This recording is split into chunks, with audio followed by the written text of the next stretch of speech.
Welcome. My name is Larry Agee, and I'm the current president of Normanno Lodge. It's my pleasure to introduce our guest, Mr. Leif Terdal, and his brother is here also, I believe, from Camino Island. Yeah. In October of 1941, Harriet Terdal planned and carried out an escape from Nazi-occupied Norway with her 3 sons. Edward, age 18 months, Leif, age 4 years, Roy, age 8 years. And with assistance from members of the Norwegian resistance, they escaped on a fishing boat, the Siglaus, which was attacked en route from western Norway to the Shetland Islands. The second phase of his family's escape was on a Norwegian freighter that left London in early of 1942. Their convoy of 40 ships was met by a fierce U-boat attack and suffered heavy losses.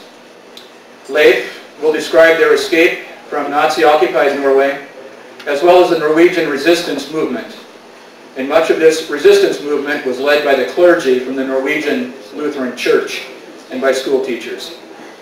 One important effort of the resistance, as in Nazi-occupied Denmark, was to help the Jews escape Nazi death camps.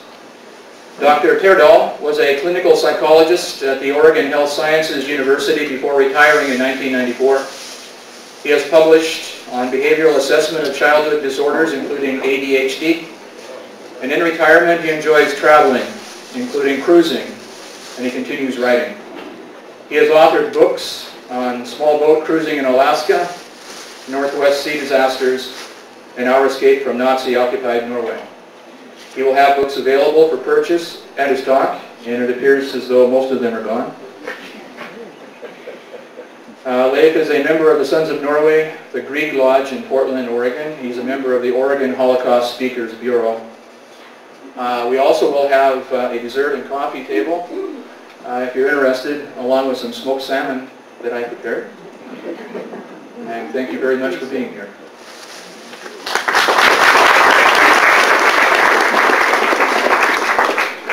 Well, thank you very much for having me here. It's an honor to be here. And in just the last 40 minutes, I've spoken to numbers of you who lived in Norway during the war and have some difficult memories about the war as well. One or two said they may not be able to stay for the whole meeting because it might bring back two difficult memories. I hope you can stay. There is a positive side of the Norwegian resistance that I think you are all aware of, but I think it is worth paying attention to. As you may know, Norway was well. First, let me start with this slide. These are the 4 of us who escaped at this time. Our escape took 90 days from when we left Norway. We left Norway October 27, 1941 on a fishing boat, single-cylinder diesel engine fishing boat named Siglaus. It was about 50 feet long, and if many of you who have been to Norway, you may well have seen fishing boats just like this. These are heavy displacement hulls, oftentimes with a single-cylinder diesel engine. Heavy displacement, reasonably low horsepower, but they will but very slow revolution per minute, but would go for years on end. Anyway, that's the kind of boat that we left on. Top speed would be less than 6 knots. You know, so he could not escape very much out there. Now, when we left, as he said, I was 4 years. My brother Ed, want to stand up for a second, Ed? He was 18 months. My older brother Roy was 8 years of age. And my mother was the one that planned this. Now, my father left, and our father left literally the week that Edward was born. So in August 1940, Edward was born. Germany already occupied Norway. My father was allowed to escape because President Franklin Roosevelt made an arrangement with Adolf Hitler, saying that there were U.S. citizens in Europe who wanted to get out. Well, my father was Norwegian born, a Norwegian citizen, but he had gone to the U.S. in the 20s and 30s and was an engineer. qualified to be a chief engineer on ships. He could only be a chief engineer in the U.S. if he were a U.S. citizen. He could have a lower ranking as an engineer, but to be a chief engineer on a U.S. ship, he had to be a U.S. citizen. So he took out citizenship in the 1920s. But my parents returned to Norway after I was born. I was born in 37. They returned to Norway in June 38, and Edward was born in 1940. They had no idea that there would be a war that would break out and involve Norway. But of course it did. Anyway, so that's the story of when this happened.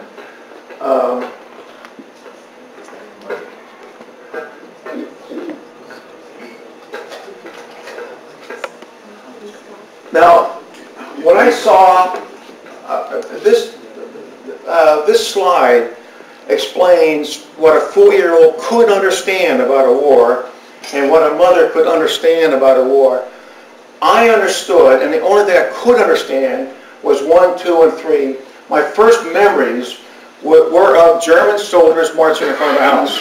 I still have vivid memories of that. One time I threw a stone at a German soldier. Not smart. You know, you may have heard of, in Afghan, of a little boy throwing a stone at a GI. That's not good either. But I did. The first spanking I ever got was when I threw a stone at a German soldier. The spanking was from my mother, who tried to teach me a lesson, and I learned it. I learned just, you know, you may be angry, but don't provoke a German soldier. I remember German soldiers searching our house. They searched numbers of houses in Norway trying to find out if a family was hiding a Jew, okay, or if they were hiding a resistance fighter, or if they had weapons, or if they had a radio. Now you say, why in the world would the Germans be interested in taking radios? Germany tried to confiscate every radio in Norway because they did not want Norwegians to listen to British Broadcasting Company, or later the Kings and the resistance movement, when they had moved to England, were broadcasting daily reports about the war and advice to Norwegians what to do about the war. So that's what they saw. So again, my mother, you know, she was aware of the fact that Norwegians were required to turn their radios. They were required to identify Jews. They certainly did not hide them, protect them. Furthermore, Norwegian leaders were required to sign an oath of support of the Nazi occupation. There were 1,000 Lutheran. Norway then and now is pretty much Lutheran. If you go to church in Norway, it's going to be Lutheran, pretty much. There are exceptions, but that's pretty much. There were 699 Lutheran ministers assigned to churches. There were additional 300 or 400 who had clerical duties within, you know, within the preaching business, in a sense, or the clergy. But 699 had churches, assigned to churches. There were 12,000 school teachers, and there were numbers of physicians and healthcare workers. Everyone was to sign a statement, I support the Nazi occupation of Germany. Teachers were told, you are to sign a statement that you will tell your children in class that you, as their teacher, will support the German occupation of Norway. Well, what happened was that the vast majority of clergy said no. No. Their churches were shut down for the duration of the war. Some were punished severely. Most of them lost their income and lost their access to churches. That was the strongest thing they could have done. It was a tremendous message to Norwegians.